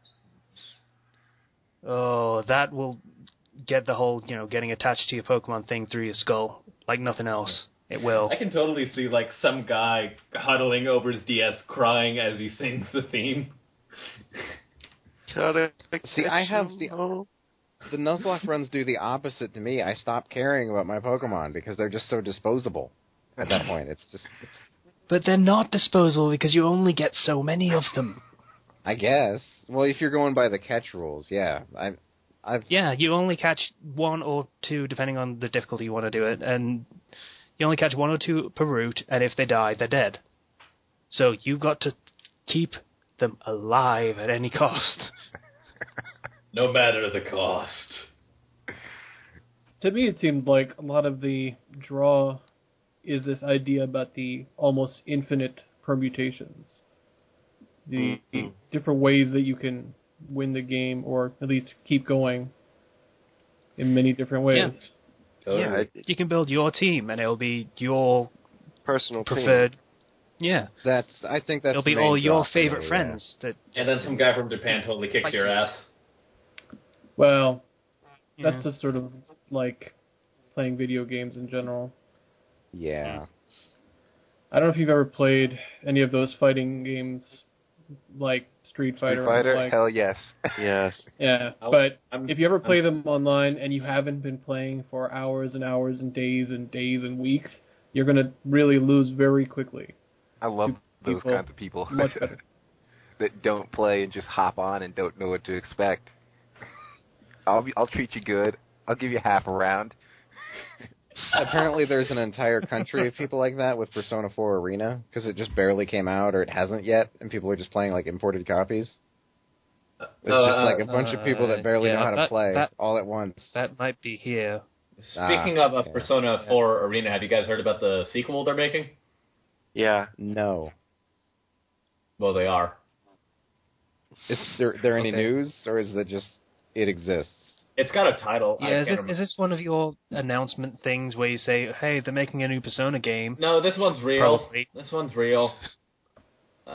Let me see if I can find it. You guys talk amongst yourself while I find a link. Okay. So, that Ethan guy, he sucks, right? Mm-hmm. Oh, yeah. Just a chattermouth. Fox, whatever. Can't pronounce anything right, you know? Yeah, like we mentioned, I think the main appeal of Pokemon is the personal empowerment. I mean, you can do everything yourself, and it's your own effort. Okay, I've got it. It's Persona 4, the Ultimex Ultra Suplex Hold. Oh, that one. Okay, yeah. Yeah, I've heard of that. Not much about it, but... Isn't that like an expansion or something? No, it's a new game. Rather than a sequel. No, it's a new game. Oh. You sure? Yeah. Yeah, I thought it was DLC. Yeah, I thought it was going to be like that Super Street Fighter thing that Capcom always do. Oh. Like, Okay. they release a game, and then they release a game. Ooh, it's got these extra characters. Well, I mean, it's exactly the same game, but these characters... That's what I was basically thinking what it is. It's kind of what a fighting game is. It's kind of the standard of a fighting game. Hey, I just found something interesting in Assassin's Creed 4 that I want to share. And it's this document. Right. It says, I'm at Abstergo, and they're like, here's a list of potential things we can do with Abstergo Industries. And there's Italian Renaissance, Ottoman Empire, American colonies / war to independence, already covered. New England and American Midwest, 19th century. Then there's 12th century Holy Land / Crusades, 13th century Egypt and Northern Africa, 14th century Ashikaga shogunate in Japan, 18th French Revolution, 19th Napoleonic Wars, Taiwan, and 20th Summer of Love American Pacific Coast. A lot of those I'd like to see, actually. I'd like to see the Ashikaga Shogunate Japan French Revolution, Italian Renaissance is done. I'd like to see the American Crusade. Industrial Revolution. That'd be kind of interesting. Yeah. Or for Casey, we could do the Industrial Revolution in England. Yeah. Since he doesn't like America. Yeah. You mean basically Fable 3? Yeah. We don't talk about that game around here. Yeah. No. It was made very explicit in the last episode that Fable 3 is not to be brought up under any circumstances. It's not a thing. It doesn't exist. If you had brought it up and Alright, this was like a saloon, this would be the part where everyone goes silent and looks to you. Right. Glaring daggers. I'm still waiting for the third real Fable game. I mean, there was the Journey thing, but that's the Connect I was thing. about to We don't say, really count don't that. you want to play the new Connect game? There's that Fable Legends thing, which is supposed to take place, like, centuries before the first game. Really? Yeah, it's supposed to be like an online type thing. It's supposed to be going for years. That's, you say online type thing, and that turns me off a little bit. There's the side-scrolling beat-em-up. Speaking of online things, does anybody know if Elder Scrolls Online still has a fee? Are they sticking with that? I believe it I don't does. play God MMOs, so... Damn it. I was really looking forward to that one. Then just the fee killed my interest.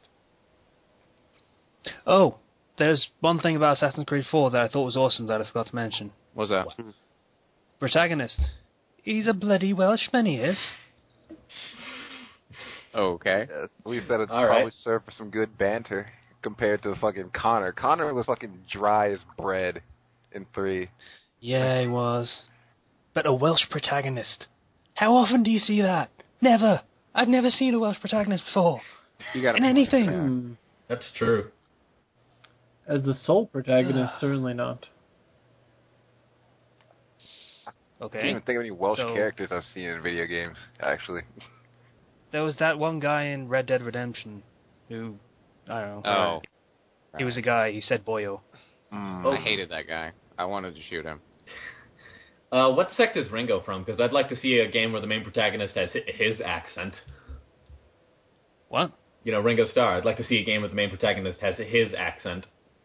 Liverpudlian. Yeah. He's from Liverpool. Yeah, that's what I'd like to see a Liverpudlian main protagonist. No. No. No, no, no, no, no.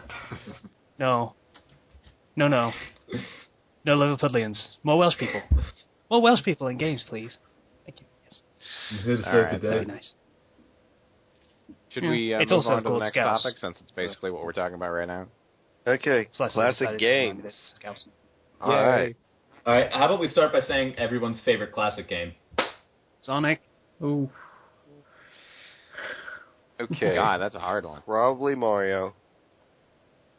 I'm going to go a little bit Up more to you. obscure. I'm not going to go for the big ones I say. I'm going to say a cult favorite game of mine that I really liked for the Super Nintendo back around 95. It's going to be Final Fantasy, No, isn't it? it's going to be Killer Instinct.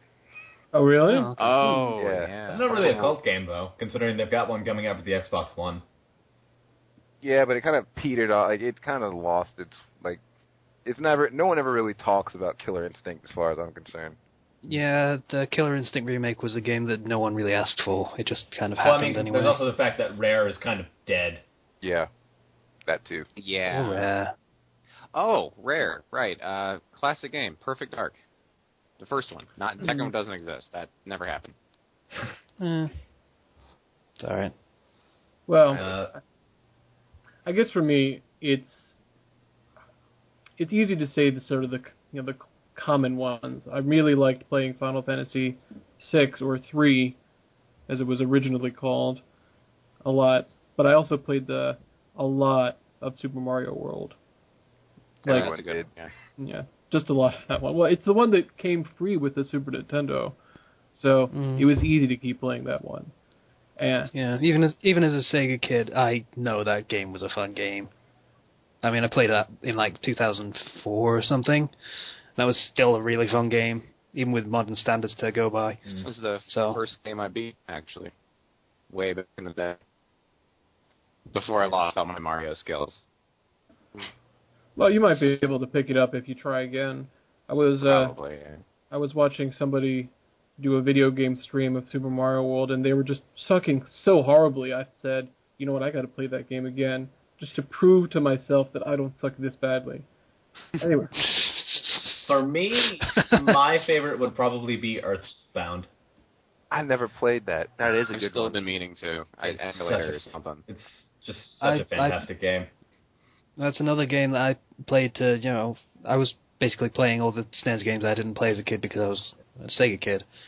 Earthbound apparently didn't age well because I couldn't get into it at all. But then again, I love me some SNES era RPGs, be it like Earthbound or Super Mario RPG or the Final Fantasy 4 through 6. Or Chrono Trigger, or basically any Square or Enix RPG. Ooh, Chrono Trigger, yeah, that's a good one. Chrono Trigger. Yeah. I have to move that up to my favorites. I forgot In about fairness, that there one. were some God-tier game. pretty bad Super Nintendo RPGs, like Seventh Of course there Saga. were. I couldn't stand that one. It was also hard as I was going to say hard as balls, but that's not really accurate. It was much harder than that. Hard as dicks.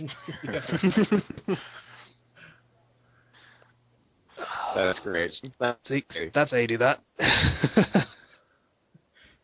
I think part of the reason that people remember some of these so fondly is they just had the kind of replayability to them. A lot of times games that come out now, once you beat it, you won't really want to keep playing it again. You're done. You're finished. Mm. And sometimes these old ones, you go back and say, oh yeah, that one. Maybe you feel like playing it again, and even if you did play it entirely the first time, there's something fun about remembering some of these things. Yeah. But yeah, I mean, A lot of them are really simple and easy to get back into, Yeah, I mean, like, with a lot of modern games, it's like, oh, so you beat the single player, well, now you play multiplayer. That's it. There's nothing to go back to for single player. I was going to mention that, yeah. And then there won't be anything to go back to for multiplayer either in a few years because no one will be playing it and anymore. the server will shut down. You've got to give it to old games. I mean, when we were kids, these games were the games that we were going to have, and then we were going to have to wait months for the next one until our parents bought another one for us. Yeah, or at least a week until we could rent one. Yeah, so it had renting. to be something that we could really get mileage out of. Rest in peace, Blockbuster. You were good for a while. I've rented some of the same games over and over again just because I had a save file on them. To the point where I probably should have just bought it, but, when you're a kid, you don't really think about economics like that. And it's easier to say, hey, can I get, $5 to rent this game, every 2 weeks, other than, hey, can I get $60 or $70 to buy it once? Because, I know my parents would have said no to that one. Most most people who rent games, from what I've seen, is that they use GameFly, just get it mailed to them, or there's also you can't get the classics with GameFly though. Yeah, but there's if you really want to play the classics though, from what I've seen, the best way is to for me, I used to have a Nintendo 64, but it broke down, and I had an electric a blackout, and it and that was years ago. It destroyed my GameCube, PlayStation 2, and Nintendo 64, which were hooked up at the time. It broke. So I got a new PlayStation 2. I got a Wii, and then I was like, how am I going to ever replace this Nintendo 64? So basically, with the Wii, you can use the Virtual Console to buy classic games. So I just did that for games I Or really you could wanted. do the homebrew, or you could just homebrew. Or you can just go to a flea Yeah, market. that takes a and lot find of time and too much setup. Or you could use other methods that I won't mention. one. Yeah. I'm sure none of us knows anything you're talking about. No, how could you? It's not like I'm insinuating anything. It sounds like you're trying to emulate something specifically, Casey. Mm-hmm. Didn't I talk about this earlier? Failing at? Robot Slicer. Slicers were replaced by a cyborg. I knew it. Oh god, he was a plant all along. Ethan, you've got to get out there. Yeah. He was just waiting for you to say the bad word. Run for it. I think that when you really start going back to sort of the original Nintendo or earlier, which I didn't. I didn't play any Atari games, but they had a certain difficulty to them. They were so expensive. You felt like if they weren't really, really hard, that you weren't getting the bang for your buck out of them. Well, I mean, it was mostly there was such little memory on video games at the time that they had to figure out a way to pan them out and make them feel like you were actually experiencing something.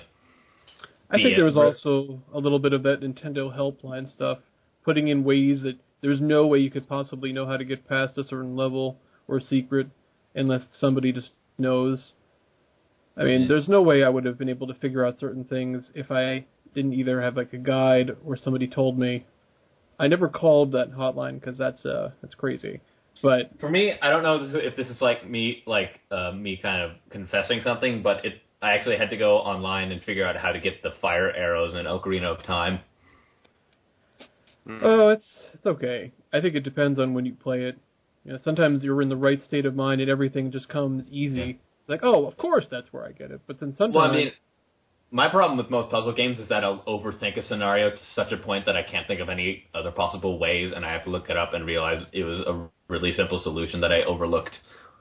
Yeah, I think anyone... have you ever once played you play Portal? enough, it happens. Oh, that's an excellent example. Wait, what? Yeah, of Portal. overthinking. Oh, yeah. It's not really a very long game, but it's really easy to once you know what the solution is, like how the hell did I not think of that already? It's like, you create this Rube Goldberg style convention way to get through it, and then you find out, oh, it's just put this here and there, and then I walk through. Every level. I have literally every. What? I finished the level up. I think, why didn't I try that earlier? Slice's 10 is Daft Punk now. Where did that narrow? So what do we do now, host? Well, I mean, we've been going on for 2 hours. We've been going on for 2 hours. Yeah, we've been going on for a Have while. We? Hang on, let me check the recording time. Let's We've move been going on to for an hour Vic 37. What are you saying, Casey? I said we've been going for an hour 37. Hour 37. I think we can wrap it up if we need to. Yeah, we've been going Recommendations we've got. I don't have any recommendations, so someone else can take a spot. Yeah. Any thick recommendations, anybody? We'll do one each again. There was one that I was reading recently that I thought wasn't terrible at all. It does fall under the Harry Potter genre, if people actually read that anymore. I mean, I still do. Yeah, I write Harry Potter, so I don't know what you aren't sure that the most popular fandom on fanfiction.net is still being read. So the one I'm reading is something called The One He Feared, which is by a guy named Tower or Taur. I don't really know how to pronounce it. It's Taure, and it's basically about where after the Dumbledore character dies, he gives the memories to Harry up to the point where he got the Elder Wand for the first time. So the first chapter is basically a pretty good little first-person point of view history of his perspective. I thought it was written very well, and it's only just started, so I'm actually optimistic about it. I like it so far. It would be interesting. Anybody else have anything? I do, actually. I do. Something came to my head. This is a Persona fanfic, and it's interesting in that the author basically created a Persona game from the ground up for this fanfiction. Yeah, and what it is it's called Persona Empath, and she hasn't updated it in a while. It's by Ari Moriarty, and what it is, it's about this girl who was in a severe car crash, so she has a lot of scars around her face. So she doesn't really get a lot of people to be able to converse with because they're so thrown off by her huge scars and the fact that also her dad was taken away to jail because of some kind of seedy stuff they found out he was doing. So what happened was she moved to Tokyo to try and get away from that, to this art school called, I forget the name of the art school, but she actually starts finally making friends, and then, like, stuff starts happening. Like, this drug called empath shows up, and apparently it's supposed to really help actors and stuff by helping them express every emotion and actually feel it to a heightened sense. So, so that's basically where the shadows come from. Like, they actually experience their emotions. And it hasn't updated in a while, but she's still, like, doing other stuff, so I feel she'll come back to it after all. But, yeah, I recommend that one. All right. Okay. Is that going to go? My mic's drop. Yeah, he's still having troubles. Great. If somebody else could just explain that, or... Okay, Slicer, if you type what you want to recommend in the chat... He did, actually. Then one... Yeah. Oh, okay. One of us can... All right. Do it for you. Let's see. Slicer's recommendation is The Adventures of... Let me open it up. The Adventures of Harry Potter, the video game Exploited. Oh, and the synopsis for this is Harry Potter catches Voldemort's AK to the noggin only to find out that his life is a video game and he forgot to save. So what does he do? Does he return on hard mode and work for the challenge? Heck no! Harry uses every exploit, grind, or underhanded trick he can get his hands on. His life may be a video game, but nobody plays Harry Potter. Harry's going to exploit the system. You know, that's actually kind of an interesting angle. It's got like 990 reviews. Casey's kind of written one of those. Yeah. Like me. So, yeah. Thanks, Slicer says the appeal of it is that it handles it very well. It's a gamer can really empathize with what Harry does. Well, let's just say it's at least the second best of this genre out there. Yeah. Nothing will ever compare to Casey's masterpiece.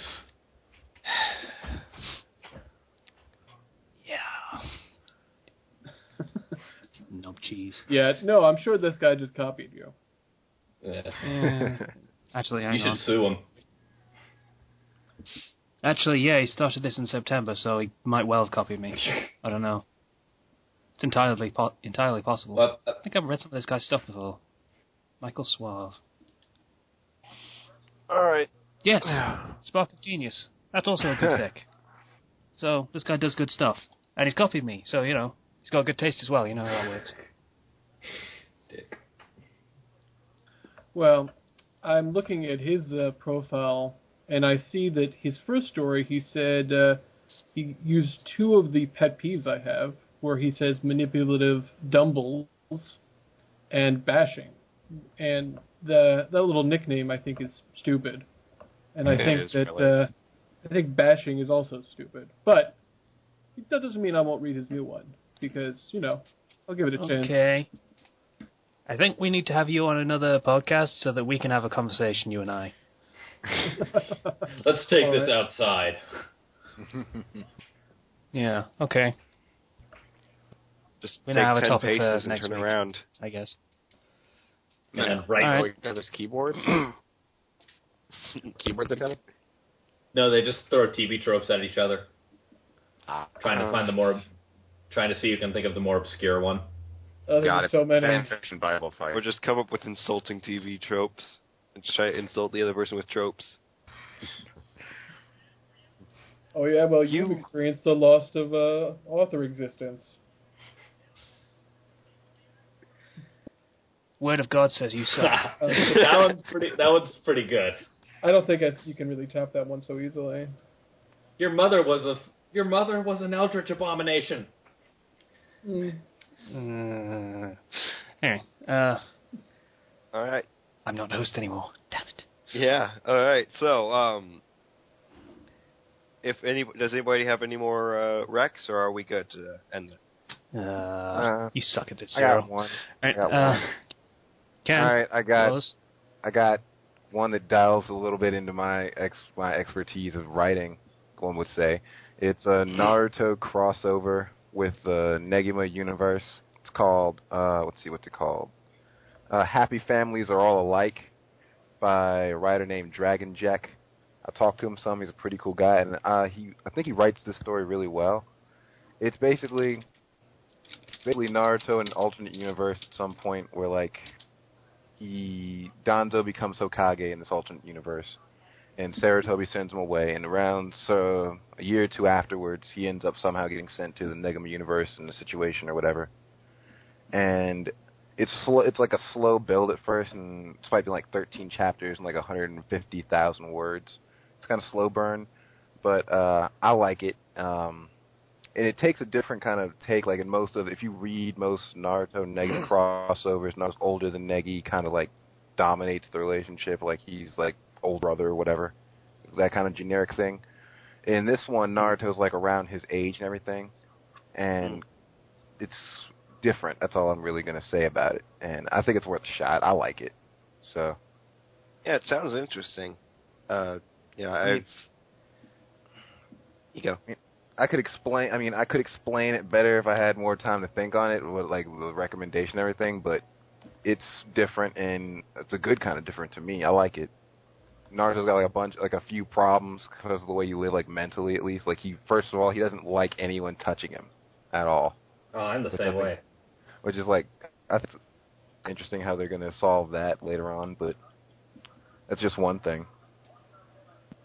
And he's not really like strong or like you. And most times in this kind of like crossover, Naruto's like stronger than he should be, like super strong, God mode strong, whatever. He's actually kind of weak, really weak. And I want to know how he's going to try and bridge that or trying to develop him over time. Yeah, I personally like those things where you have a main character who's, is weak and you have to build them up. Like, importing them when they're already strong is, that has its merits and its own little entertainment value, but I personally like it more when the character has to be built up more.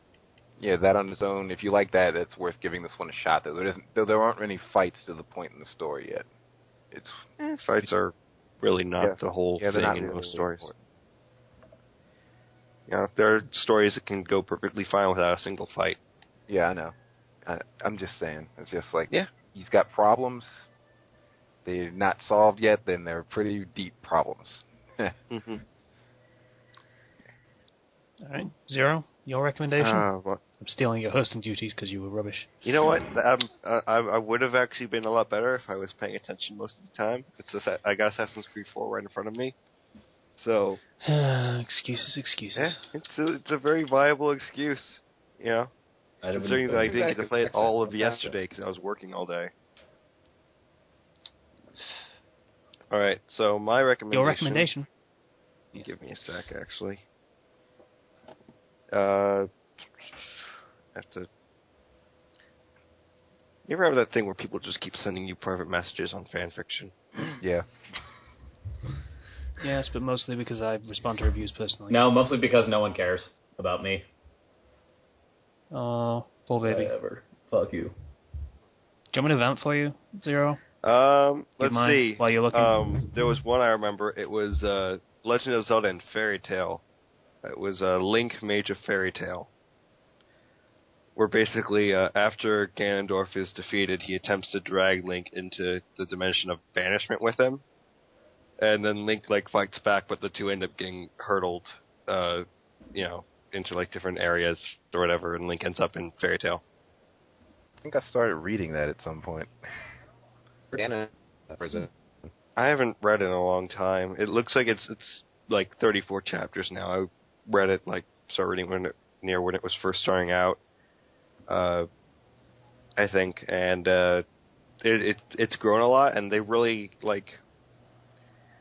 integrate Link into the whole fairy tale world pretty well, because considering Link does do magic and everything, and he does fit in well with that sort of whole fantastical environment. I might check that out. Okay. And my recommendation is technically, because I'm pretty much just recommending an author, Rathanel. That's Rathanel. who writes Naruto stories, and very, very good ones, very detailed, very well developed.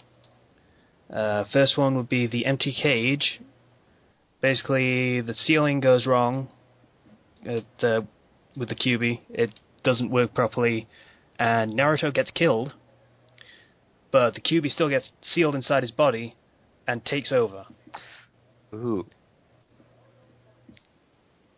So, yeah. And it's pretty heavily... Just checking that the call's still working, yes. It's pretty Just checking we're still recording, he says, and then the call immediately stops recording for whatever reason. So, yeah, we lost the rest of the audio from that call. Whoops. I mean, totally not my fault. I mean, yeah, I blame Ethan, or Zero, or somebody else. Maybe Jerry, I don't know. He's the new guy, he might have sabotaged it. Anyway, I was saying Rathanol is awesome, and you should read his or her stuff, because it's great, and it's great. Aside from that, I said Zero was a shitty host, because he was distracted by Assassin's Creed, which is admittedly a great game. And then we did the outro, which went a little bit something like this. Thank you for listening to the Fandom Flux Podcast, episode 9. You can get in touch with us through the comments on the Blogspot page, or through our own personal Twitters, or through the official Fandom Flux Twitter, @FandomFlux. Or you could contact us through our own personal profiles on fanfiction.net. Once again, thank you for listening to the Fandom Flux Podcast. We're out.